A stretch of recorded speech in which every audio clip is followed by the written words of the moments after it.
Hello everyone, welcome to exam affairs.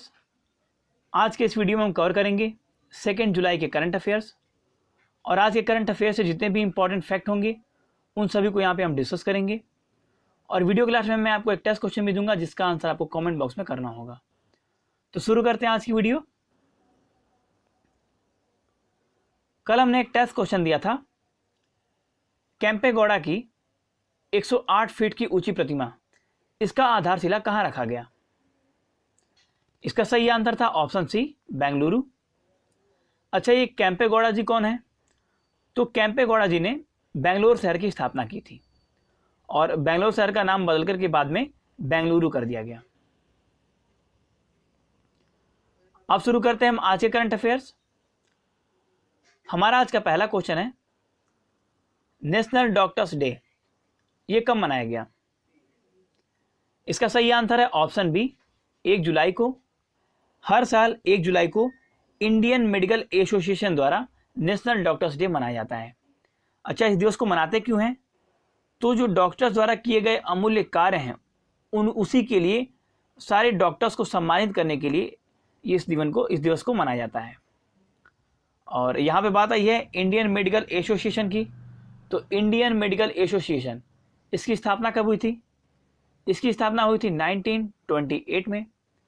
और इसका headquarter कहाँ पे है? हेडक्वार्टर है नई दिल्ली में। कल 3 प्रमुख दिन मनाए गए, उसमें से ये दूसरा दिवस है, नेशनल चार्टर्ड अकाउंटेंट्स डे। ये भी कल मनाया गया 1 जुलाई को। और इसे क्यों मनाते हैं? तो 1949 में भारत के संसद के द्वारा institute of chartered accountant of India, इसकी स्थापना की गई थी। और उसी की स्थापना के उपलक्ष्य में हम हर साल 1 जुलाई को नेशनल चार्टर्ड अकाउंटेंट्स डे मनाते हैं। ये है institute of chartered accountants of India और इसी की स्थापना हुई थी 1949 में, जिसके उपलक्ष्य में हम हर साल 1 जुलाई को नेशनल चार्टर्ड अकाउंटेंट्स डे मनाते हैं। अच्छा, इसका हेडक्वार्टर कहाँ पे है? हेडक्वार्टर है नई दिल्ली में। और वर्तमान समय में institute of chartered accountants of India, इसके प्रेसिडेंट कौन है? तो अतुल कुमार गुप्ता। कल एक और इंपॉर्टेंट डे मनाया गया, वो था नेशनल पोस्टल वर्कर्स डे, यानी कि राष्ट्रीय डाक कर्मचारी दिवस। इसको क्यों मनाया जाता है? तो जो भारतीय डाक के जो कर्मचारी हैं उनके द्वारा हमारे जीवन में जो सहयोग किया जाता है, और उसी सहयोग के लिए सारे कर्मचारियों को सम्मानित करने के लिए हम राष्ट्रीय डाक कर्मचारी दिवस के रूप में 1 जुलाई को सेलिब्रेट करते हैं। और इस बार 2020 में कोविड-19 के टाइम में जो डाक कर्मचारी हैं इनको कोरोना योद्धा का भी दर्जा दिया गया है। अब यहाँ से एक और क्वेश्चन बन जाता है कि भारतीय डाक की स्थापना कब हुई थी? तो भारतीय डाक की स्थापना हुई थी 1854 में। और भारतीय डाक का हेडक्वार्टर कहाँ पे है? हेडक्वार्टर है नई दिल्ली में। हमारा आज का अगला क्वेश्चन है, किस राज्य सरकार ने स्किल कनेक्ट फोरम, इस पोर्टल को लॉन्च किया है? इसका सही आंसर है ऑप्शन बी, कर्नाटक को। और ये जो पोर्टल है स्किल कनेक्ट फोरम, इसके थ्रू क्या होगा कि जो युवा हैं उनको रोजगार प्रोवाइड कराया जाएगा और इसमें प्रवासी मजदूर को भी रोजगार प्रोवाइड कराया जाएगा। और ये जो प्लेटफॉर्म लॉन्च किया गया है स्किल कनेक्ट फोरम, इसमें आपको अपनी योग्यता दर्ज करानी होगी, अपना कार्य क्षेत्र और कार्य में आप कितने कुशल हैं इसको आपको दर्ज कराना होगा। उसके बाद आपके कार्य कुशलता के अकॉर्डिंग आपको रोजगार प्रोवाइड करा दिया जाएगा। अब यहाँ पे बात आई है कर्नाटक की, तो मैप में देख लेते हैं। ये है मैप में कर्नाटक। कर्नाटक की कैपिटल क्या है? कैपिटल है बेंगलुरु। और कर्नाटक के प्रेजेंट टाइम के चीफ मिनिस्टर कौन है? तो वो हैं BS येदियुरप्पा। और कर्नाटक के प्रेजेंट टाइम के गवर्नर कौन है? तो वजुभाई वाला। अभी कर्नाटक से कुछ और क्वेश्चन देख लेते हैं, जैसे कि कर्नाटक में ही अभी गाला स्वाब परीक्षण का शुभारंभ किया गया। ये किसके लिए है? ये कोविड-19 टेस्टिंग से ही संबंधित है, गाला स्वाब परीक्षण। और अभी में कर्नाटक के अंदर में जो बेंगलुरु अंतर्राष्ट्रीय हवाई अड्डा है वो पहला ऐसा हवाई अड्डा बन गया है जिसमें एविएशन वेदर मशीनरी सिस्टम का उपयोग किया गया है।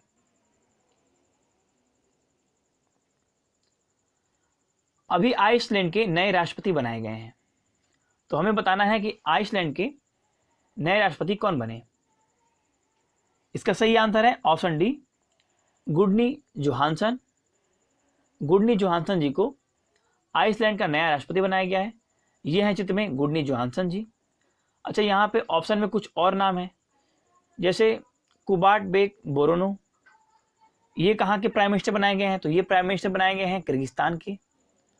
और यहाँ पे ऑप्शन थर्ड है माइकल मॉर्टिन, ये कहाँ के प्राइम मिनिस्टर बनाए गए हैं? तो ये आयरलैंड के प्राइम मिनिस्टर बनाए गए अभी हाल ही में। ये जितने भी ऑप्शन में दिख रहे हैं ये सब अभी वर्तमान में हाल ही में 2 दिन या 4 दिन के अंदर में अभी नए नए प्रेसिडेंट या फिर प्राइम मिनिस्टर बने हैं। तो कुबाट बेक बने हैं किर्गिस्तान के प्राइम मिनिस्टर, माइकल मॉर्टिन बने हैं आयरलैंड के प्राइम मिनिस्टर सॉरी, और लाचर चकवेरा जो हैं ये बने हैं मलावी के प्रेसिडेंट। और अभी ऑप्शन डी गुडनी जोहानसन ये आइसलैंड के प्रेसिडेंट बने हैं। अब यहाँ पे बात है आइसलैंड की, तो ये है मैप में आइसलैंड। आइसलैंड की कैपिटल क्या है? कैपिटल है रेकेजैविक। और आइसलैंड के प्रेजेंट नाम के प्राइम मिनिस्टर कौन बन गए हैं? तो वो हैं गुडनी जोहानसन। और प्राइम मिनिस्टर कौन है? तो प्राइम मिनिस्टर हैं काटरीन जोकोबन-डोत्तिर।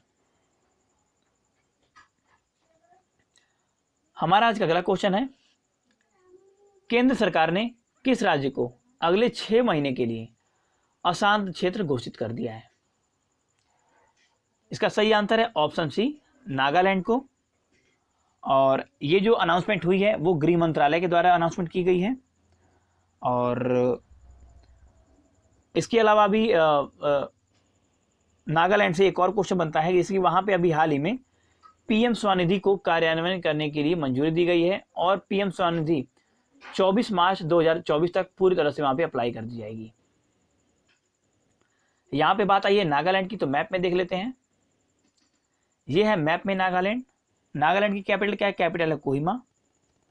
और नागालैंड के प्रेजेंट टाइम के चीफ मिनिस्टर कौन है? तो नीफू रियो। और नागालैंड के प्रेजेंट टाइम के गवर्नर कौन है? तो गवर्नर है RN रवि।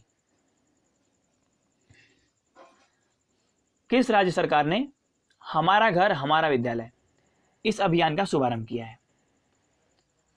तो इसका सही आंसर है ऑप्शन बी, मध्य प्रदेश सरकार ने। और इसके तहत क्या होगा, देखिए कोविड-19 के टाइम पे मध्य प्रदेश ने अभी शायद 31 जुलाई तक अपने यहाँ लॉकडाउन को बढ़ा दिया है। तो बच्चों को, जो छात्र हैं, उनको शिक्षित करने के लिए घर पे ही, वो अपने घर पे रह करके ही ऑनलाइन प्लेटफॉर्म से शिक्षा ग्रहण कर सकें। और इसी के लिए हमारा घर हमारा विद्यालय का अभियान का शुरुआत किया गया है वहाँ पे। और इस अभियान में क्या होगा, जैसे कि हम स्कूल में आते हैं तो पहले बेल लगती है, फिर टीचर्स आते हैं, तो इस तरह से सारा वहाँ पे प्रोसीजर होगा।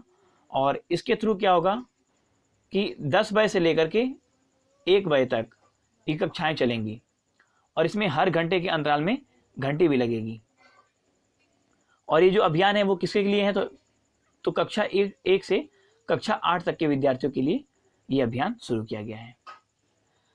अब मध्य प्रदेश से कुछ और अभियान देख लेते हैं। जैसे कि अभी मध्य प्रदेश ने एक सबको रोजगार मिलेगा योजना शुरुआत किया था, रोजगार सेतु पोर्टल शुरुआत किया था, और अभी हाल ही में किल कोरोना इसको भी लॉन्च किया है। और चरण पादुका अभियान, और एक और अभी हाल ही में किया गया है जिसका नाम है निष्ठा विद्युत मित्र योजना। निष्ठा विद्युत मित्र योजना में क्या है, इसमें महिलाओं को सशक्त बनाने के लिए इस निष्ठा विद्युत मित्र योजना की शुरुआत की गई। और इसके अंतर्गत में क्या होगा कि जैसे आप बिजली चोरी करते हैं, अगर कोई बिजली चोरी कर रहा है या फिर आप किसी की कनेक्शन दिलवाने में हेल्प करते हैं, कहीं बिजली का दुरुपयोग हो रहा है तो उसको आप वहाँ पे कंप्लेन करते हैं, पकड़वाते हैं, तो आपको जो मध्य प्रदेश की जो बिजली विभाग है वो आपको इंसेंटिव के रूप में कुछ रुपए देगी। तो ये था मध्य प्रदेश का। तो अच्छा, यहाँ पे बात हुई है मध्य प्रदेश की, तो मैप में देख लेते हैं मध्य प्रदेश को। तो ये है मध्य प्रदेश। मध्य प्रदेश की कैपिटल क्या है? कैपिटल है भोपाल। और मध्य प्रदेश के प्रेजेंट टाइम के चीफ मिनिस्टर कौन है? तो वो है शिवराज सिंह चौहान। और मध्य प्रदेश के प्रेजेंट टाइम के गवर्नर कौन है? तो गवर्नर है लालजी टंडन। और जो यहाँ के गवर्नर हैं लालजी टंडन, उनके गैर हाजिरी में जो मध्य प्रदेश का कार्यभार है वो कौन सी गवर्नर संभालेंगी? तो वो संभालेंगी आनंदीबेन पटेल, जो कि वर्तमान समय में उत्तर प्रदेश की गवर्नर है।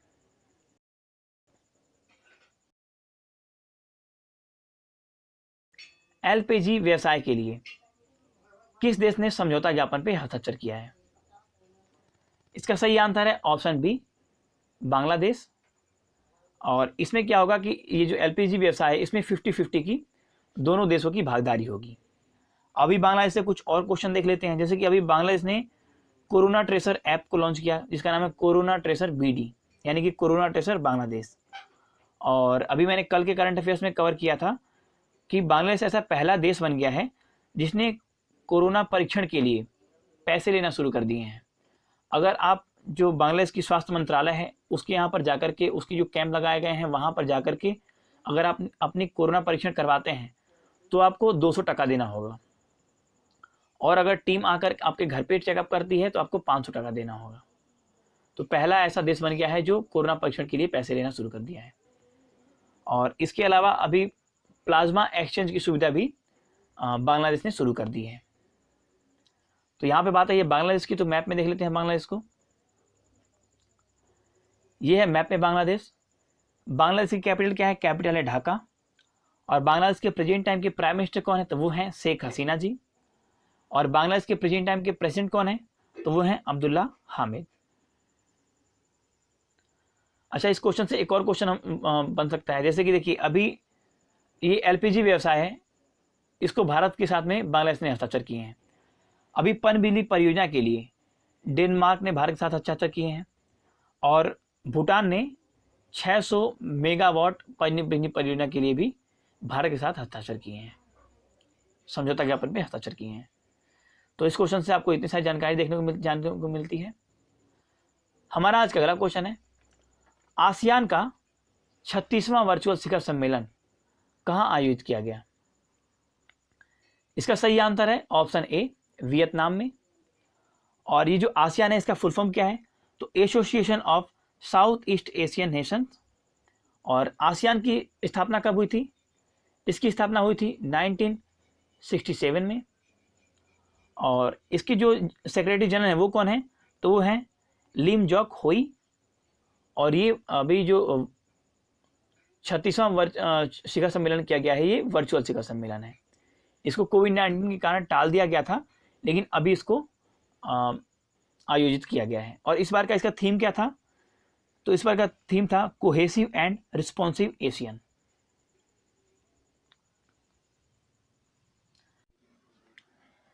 एथलीटों के लिए नाडा ऐप, इसको किसने लॉन्च किया है? इसका सही आंसर है ऑप्शन ए, किरण रिजिजू जी ने। और इस ऐप के अंतर्गत में जो नाडा के जो प्रतिबंधन रूल हैं उन सारे रूल्स को एथलीटों को जानने में आसानी होगी, इसी के लिए इस ऐप को लॉन्च किया गया है। ये हैं चित्र में किरण रिजिजू जी, जो हमारे केंद्रीय खेल मंत्रालय के मंत्री हैं। और इन्होंने अभी हाल ही में खेलो India state centre of excellence की भी स्थापना की, जिसके तहत क्या होगा, देखिए ये हर राज्य और यूनियन टेरिटरी में स्थापित किया जाएगा। और इससे क्या होगा कि जो जमीनी स्तर के खिलाड़ी हैं उनको एक प्लेटफॉर्म मिलेगा और वो अपने टैलेंट के दम पे आगे अपना निकल सकते हैं। और अभी खेल मंत्रालय ने ही एक मूवी की सीरीज लॉन्च करने की घोषणा की है, जिसमें 10 मूवी की एक सीरीज होगी। और उसके माध्यम से जो हमारे देसी खेल हैं उनको बढ़ावा देना उनका एकमात्र उद्देश्य होगा। अब यहाँ पे बात आई है नाडा की। तो ये है नाडा यानी कि नेशनल एंटी डोपिंग एजेंसी। और इसकी स्थापना कब हुई थी? इसकी स्थापना हुई थी 2005 में। इसका हेडक्वार्टर कहाँ पे है? इसका हेडक्वार्टर है नई दिल्ली में। और इसके चेयरमैन कौन होते हैं? इनको चेयरमैन होते हैं जो हमारे केंद्रीय खेल मंत्री होते हैं, वही नाडा के चेयरमैन होते हैं। तो इस तरह से इसके चेयरपर्सन कौन हुए, चेयरमैन कौन हुए? तो वो हुए किरण रिजिजू जी। अब एक होता है, ये तो है नाडा, एक होता है वाडा, WADA। वाडा यानी कि वर्ल्ड एंटी डोपिंग एजेंसी। और इसकी स्थापना कब हुई थी? तो इसकी स्थापना हुई थी वाडा की 1999 में। और इसका हेडक्वार्टर कहाँ पे है? मॉन्ट्रियल, कनाडा में। अभी हाल ही में कार्ल रीगन, इनका निधन हो गया। ये क्या थे? इसका सही आंसर है ऑप्शन डी, ये एक लेखक भी थे, हास्य अभिनेता भी थे और एक निर्देशक भी थे। अभी हाल ही में पहला पीसी महालनोबिस पुरस्कार इससे किसे सम्मानित किया गया? इसका सही आंसर है ऑप्शन सी रंगराजन जी को। ये हैं चित्र में सी रंगराजन जी, जो आरबीआई के पूर्व गवर्नर रह चुके हैं। अच्छा, ये पीसी महालनोबिस पुरस्कार है, ये है क्या? तो पीसी महालनोबिस जो हैं ये हमारे भारत की जो सांख्यिकी है उसके जनक कहे जाते हैं। और इनका जन्म होता है, जो पीसी महालनोबिस जी हैं उनका जन्म होता है 29 जून 1983 में। और इसीलिए 29 जून को हम हर साल नेशनल स्टैटिक्स डे भी मनाते हैं। तो यहाँ पे बात आई है पुरस्कार की, तो ये ऐसा पहले व्यक्ति हैं जिनको पीसी महालनोबिस पुरस्कार से सम्मानित किया गया है। और ये आरबीआई के पूर्व गवर्नर भी रह चुके हैं। अच्छा, क्या आप बता सकते हैं कि आरबीआई के वर्तमान समय में गवर्नर कौन है? तो वो हैं शक्तिकांत दास, और वे आरबीआई के 25वें गवर्नर हैं।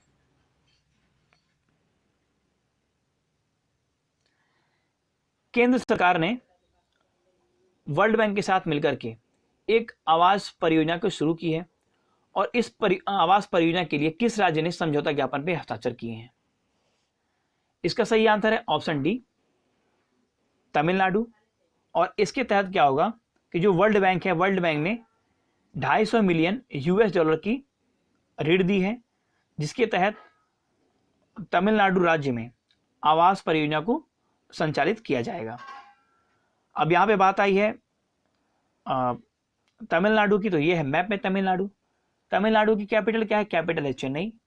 और तमिलनाडु के प्रेजेंट टाइम के चीफ मिनिस्टर कौन है? तो वह एडापड्डी के पलानीस्वामी। और तमिलनाडु के प्रेजेंट टाइम के गवर्नर कौन है? तो गवर्नर है बनवारी लाल पुरोहित। और अभी जो यहाँ पे वर्ल्ड बैंक आया था, तो मैं वर्ल्ड बैंक से एक क्वेश्चन बता दूं। वर्ल्ड बैंक ने अभी वेस्ट बंगाल को 1950 करोड़ रुपए की सहायता राशि मंजूरी दी थी। क्यों दी थी? तो कोविड-19 से लड़ने के लिए और रोजगारों का सृजन करने के लिए। और यहाँ पे तमिलनाडु से भी कुछ क्वेश्चन आप देख लीजिए, जैसे कि तमिलनाडु में अभी स्मार्ट सिटी योजना का शुभारंभ किया गया है, और जो तमिलनाडु के प्रेजेंट टाइम के चीफ मिनिस्टर हैं एडापल्ली के पलानीस्वामी, उन्होंने कंप्रेस्ड बायोगैस प्लांट का उद्घाटन किया है अभी हाल ही में। और केंद्र सरकार ने तमिलनाडु के अंतर में एमएसएमई सेक्टर को मजबूत करने के लिए 4,125 करोड़ रुपए की मंजूरी दी है। और यहाँ पे जो एमएसएमई सेक्टर आया है, तो एमएसएमई के मंत्रालय के मंत्री कौन है? तो वो हैं नितिन गडकरी जी। हमारा आज का अगला क्वेश्चन है, नेशनल डॉक्टर्स डे पर किस राज्य ने अवकाश घोषित किया है? इसका सही आंसर है ऑप्शन बी, पश्चिम बंगाल ने। पश्चिम बंगाल के देखिए जो विधान चंद्र रॉय जी हैं, जिनके जन्म दिवस पे हम नेशनल डॉक्टर्स डे मनाते हैं, ये पश्चिम बंगाल के पूर्व मुख्यमंत्री रह चुके हैं। और इसी के उपलक्ष्य में, उनके जन्मदिन के उपलक्ष्य में, यानी कि नेशनल डॉक्टर्स डे के उपलक्ष्य में वेस्ट बंगाल ने अवकाश घोषित किया है। इस दिन को पूर्ण रूप से अवकाश होगा। और अभी जो वेस्ट बंगाल है, इसको केंद्र सरकार ने पुनर्वास पैकेज भी ऐलान किया है, जिसके तहत 1,000 करोड़ रुपए की इसकी मंजूरी दी जाएगी। अच्छा, पुनर्वास पैकेज जो है क्यों ऐलान किया गया इसका? तो अभी अम्फान तूफान आया था, उसके कारण वेस्ट बंगाल और उड़ीसा, इन दोनों राज्यों को काफ़ी क्षति हुई थी, और इसी के लिए वेस्ट बंगाल को 1,000 करोड़ रुपए की मदद राशि दी गई थी केंद्र सरकार के द्वारा, और उड़ीसा को 500 करोड़ रुपए की मदद दी गई थी केंद्र सरकार के द्वारा। और अभी वेस्ट बंगाल से एक और करंट न्यूज है, वेस्ट बंगाल ने अभी हाल ही में 3 करोड़ मास्क भी खरीदने की अनाउंसमेंट की है। अब यहाँ पे बात आई है वेस्ट बंगाल की, तो ये है मैप में वेस्ट बंगाल। वेस्ट बंगाल की कैपिटल क्या है? कैपिटल है कोलकाता। और वेस्ट बंगाल के प्रेजेंट टाइम के चीफ मिनिस्टर कौन है? तो वो है ममता बनर्जी। और वेस्ट बंगाल के प्रेजेंट टाइम के गवर्नर कौन है? तो गवर्नर है जगदीप धनखड़। हमारा आज का अगला और आखिरी क्वेश्चन है, स्विगी ने डिजिटल वॉलेट के लिए किसके साथ समझौता किया है? इसका सही आंसर है ऑप्शन सी, आईसीआईसीआई बैंक के साथ में। यह है चित्र में स्विगी। अच्छा, स्विगी आया कब था? स्विगी आया था 2014 में। और स्विगी का जो हेडक्वार्टर है वो कहाँ पे है? वो है बेंगलुरु में। और जो स्विगी के प्रेजेंट टाइम के हेड हैं वो कौन है? तो श्री हर्षा मजेटी। और यहाँ पे बात आई है आईसीआई बैंक की। तो आईसीआई बैंक की स्थापना कब हुई थी? इसकी स्थापना हुई थी 1994 में। और आईसीआई बैंक का जो रजिस्टर्ड ऑफिस है वो कहाँ पे है? तो रजिस्टर्ड ऑफिस है वडोदरा में, और जो कॉर्पोरेट ऑफिस है वो है मुंबई महाराष्ट्र में। और अभी आईसीआई बैंक के साथ में फ़ोन पे ने भी एक समझौता किया है यूपीआई को बनाने में हेल्प करने के लिए और भुगतान प्रणाली को आसान करने के लिए। फ़ोन पे ने आईसीआई बैंक के साथ समझौता किया है, और अभी आईसीआई बैंक ने एक सरल योजना को भी शुरू किया है। अब जैसे कि हमने कहा था वीडियो क्लास में एक टेस्ट क्वेश्चन दिया जाएगा, तो हमारा आज का टेस्ट क्वेश्चन है, किस सरकार ने प्लाज्मा बैंक को स्थापित करने की घोषणा की है? इसका सही आंसर अपने कमेंट बॉक्स में जरूर बताइएगा। वीडियो कैसी लगी? वीडियो अगर आपको अच्छी और हेल्पफुल लगी हो, चैनल को लाइक शेयर सब्सक्राइब करके बेल आइकन जरूर प्रेस कीजिएगा। थैंक यू, बाय बाय, जय हिंद, वंदे मातरम।